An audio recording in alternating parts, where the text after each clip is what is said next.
네, 안녕하십니까. 오늘 구독자분들이랑 증시 상황 그리고 FOMC 관련해서 중요한 내용에 대해서 같이 한번 점검해 보겠습니다.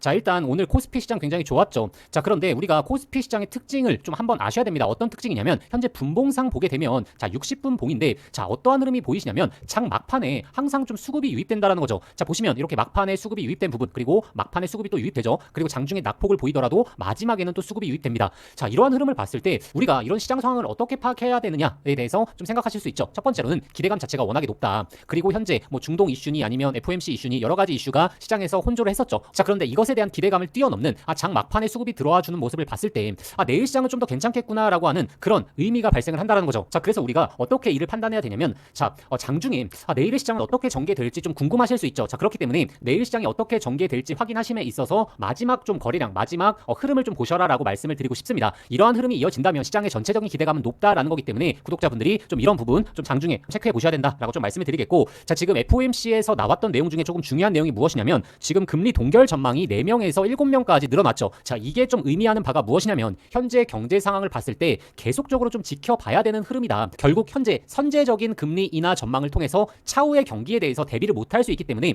이런 방면에 있어서는 최대한 지켜보는 시각을 갖자라는 부분을 좀 구독자분들이 확인해 보실 수 있다라는 부분을 좀 확인해 볼 수 있고, 자, 그런데 저는 의미 있게 좀 보고 있는 게 바로 미국 경제 성장률에 대한 전망입니다. 자, 기존 1.7%에서 1.4%의 하향 조치가 되었거든요.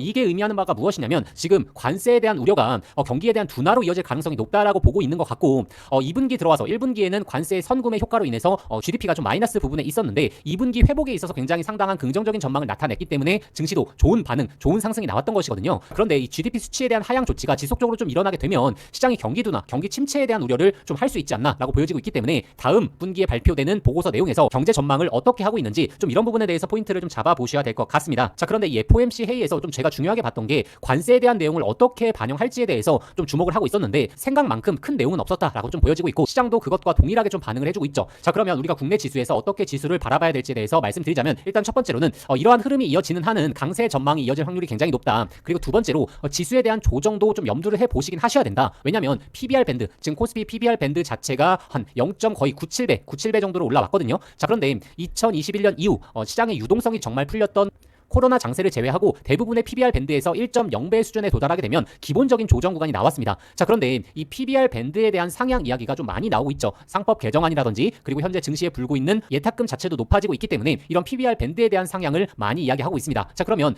장기적으로 우리가 PBR 밴드를 바라볼 때 어느 정도 수준까지 바라볼 수 있느냐에 대해서 좀 확인을 해봐야겠죠.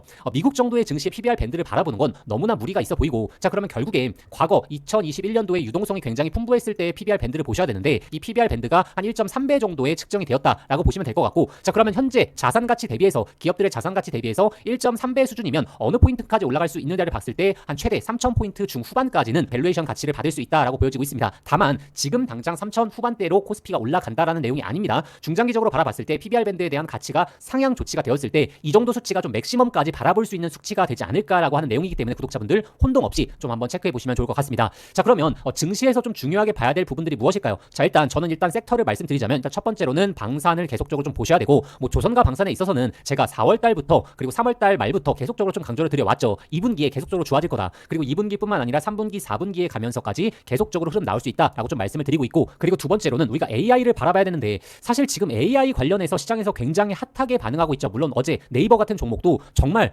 말도 안 되는 거래 대금이 터지면서 시장에서 정말 흥분을 하는 모습을 보실 수 있었고, AI 관련해서 우리가 봐야 될 부분이 무엇이냐면 바로 정말 실적으로 좀 이어지는 섹터, 결국에 전력 관련주가 대장 흐름으로 좀 이어가지 않을까라고 보여지고 있고, 그리고 세 번째로 우리가 주목해 봐야 될 게 원전 관련해서 체크를 해봐야 된다라고 좀 말씀드리겠습니다. 자, 그런데 현재 많이 올라와줬던 것도 사실이죠. 자, 그러면 우리가 어떻게 대응을 해야 될지가 좀 중요합니다. 기존에 보유하고 계셨던 분들은 지속적으로 보유하면서 수익을 극대화하시면 되고, 자, 그런데 현재 신규로 매수하실 분들이 가장 애매한 거거든요. 지금 구간에서 따라가자니 좀 겁이 나고, 또 그런데 증시 전망, 섹터 전망은 굉장히 좋기 때문에 현재 구간에서 좀 답답한 흐름으로 관망하고 계실 거라고 저는 생각을 합니다. 자, 그래서 대응점을 좀 어떻게 잡아봐야 되냐, 이것에 대해서 말씀드리자면 일단 첫 번째로는 방산 같은 경우에는 오히려 이 중동 전쟁 이슈가 좀 사그라들고, 이 전쟁 이슈가 사그라들게 되면 단기적으로 좀 조정폭을 보일 수 있거든요. 왜냐하면 전쟁 이슈가 마무리되게 되면 지금처럼 최고조에 이르지는 않을 가능성이 높기 때문에 이 방산 같은 경우에는 오히려 매매 타점을 잡을 때 이번에 중동발 이슈가 끝나게 되고 오히려 한 7월 달 정도 들어서면서 증시가 다른 섹터에 좀 주목을 하고 있을 때, 즉 건전한 조정이 나왔었을 때 오히려 그때가 좀 기회 흐름이지 않을까 싶습니다. 자, 그러면 이 방산에서 좀 주목해서 봐야 될 종목은 일단 첫 번째로는 저는 LIG 넥스원을 좀 말씀드리고 싶습니다. 자, LIG 넥스원 같은 경우에는 최근에 흐름이 굉장히 좋기 때문에 때문에 현재 구간에서는 당연히 신규 매수는 무리가 있습니다. 자, 그러면 결국에 적절한 조정 구간이 나오고 나서 어느 일정 가격대를 유지해 줄 때 그때 다시 한번 아래 구간에서 매수를 받아보시는 전략이 가장 현명하지 않을까. 자, 그런 시기를 예측해 봤을 때 한 7월에서 8월 정도 아마 중동발 이슈가 대부분 종료가 되고 그리고 증시가 실적 주 위주로 좀 돌아가는 시기에 맞춰서 조정을 보인 다음에 다시 한번 올라갈 가능성이 높기 때문에 이러한 흐름 한번 체크해 보시면 좋을 것 같습니다. 자, 그리고 이 전력 관련해서는 계속적으로 말씀드리고 있죠. 효성중공업이 당연히 대장입니다. 자, 그런데 효성중공업도 지금 너무나 많이 올라왔기 때문에 지금 구간에서 좋아서 매수해라 라고 말씀드리는 건 상당히 좀 무책임한 말이 될 수 있기 때문에 제가 계속적으로 말씀드리는 게 LS 일렉트로닉 같은 종목들을 추적을 해보셔야 된다. 결국 효성중공업이 모멘텀을 계속 받게 되면 LS 일렉트로닉 같은 경우에도 지금 전력 관련해서 이슈가 많기 때문에 구독자분들이 효성중공업보다는 조금 고점에 대한 부담감이 덜한 LS 일렉트로닉을 계속적으로 추적해 보셔라. 그리고 정말 가벼운 종목을 보실 거면 차라리 세명전기가 낫다. 왜냐면 세명전기 같은 경우에는 현재 시가총액이 1,000억 원대로 굉장히 가벼운 종목에 속하죠. 자, 그래서 이 기업 실적을 우리가 좀 보는 게 아니라 전력에 대한 이슈에 대한 기대감, 이슈에 대한 상승을 보신다면 세명전기가 좀 탄력도가 굉장히 높다라는 부분 체크해 보시면 좋을 것 같습니다. 자, 그리고 이 원전에 관련해서 계속적으로 나오고 있는 게 바로 두산 에너빌리티에 대한 가치 평가입니다. 자, 그런데 현재 최근에 두산 에너빌리티의 외국인 매도세가 조금은 나오고 있어서 현재 구간에서 구독자분들에게 말씀드리는 것보다는 적절한 현재 원전 이슈가 또 소멸이 되게 되고 또 시장은 매번 같은 섹터에 대한 열광을 하는 게 아니라 이쪽 섹터가 강세를 보였다면 또 다음 섹터로 넘어가려고 하는 성향이 있거든요. 그 시기에 다시 한번 구독자분들에게 언급 드릴 테니까 지금 만약에 보유하고 계신 분들이시라면 충분히 상승을 즐기시고 신규로 매수하려고 하시는 분들이시라면 조금은 좀 기다려 보시면서 제가 타점 안내 드릴 때까지 조금 체크해 보셔라 라고 좀 말씀을 드리고 싶습니다. 특히나 원전 관련해서는 SMR 관련해서 계속적으로 좀 이슈가 될 수 있고 SMR에 대해서 많이 궁금해 하실 텐데 SMR 같은 경우에는 이제 수주까지 좀 이어질 수 있는 아직은 생산 단계는 아니긴 하지만 선수주에 대한 이야기도 좀 나올 수가 있습니다. 자, 그래서 두산중공업 같은 경우에는 수주 잔고 자체도 계속적으로 올라가고 있기 때문에 모멘텀을 계속적으로 받을 수 있다. 자, 그렇지만 현재 주가도 좀 많이 올라온 것도 사실이기 때문에 긴 호흡으로 좀 조정 구간을 우리가 좀 기다려보자 라고 좀 말씀드리고 싶습니다.